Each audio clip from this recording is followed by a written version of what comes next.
ఏదైనా ఒక దేవాలయంలోని ఒక ఉత్సవాలు జరిగినప్పుడు కానీ లేదంటే స్వామివారిని దర్శించుకునేటప్పుడు కానీ లేదంటే ఇటువంటి పుణ్యమైన రోజుల్లో ఎంతమంది భక్తులు వస్తారు అనే విషయాలు ఖచ్చితంగా ఈ పోలీసులకి ఒక అంచనా ఉంటుంది. ఇక్కడ మనం కవర్ చేస్తున్న దాన్ని కూడా పోలీసులు ఇక్కడ నుండి వెళ్ళిపోమని చెప్తున్నారు. డిఐజీ గారు వస్తున్నారు, ఇక్కడ మీరు కవర్ చేయడానికి అవకాశం కూడా లేదని చెప్తున్నారు. ఇక్కడ ఒక 2 నిమిషాలు కూడా మీరు చెప్పడానికి మీరు మమ్మల్ని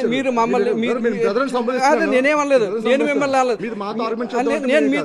మీతో ఆర్గ్యుమెంట్ చేయలేదు. ఇలాగ మీరు మాతో ఆర్గ్యుమెంట్ చేసే బదులు మీరు సెక్యూరిటీ కల్పించేలాగుంటే 10 మంది ప్రాణాలు పోయి ఉండేవి కాదు.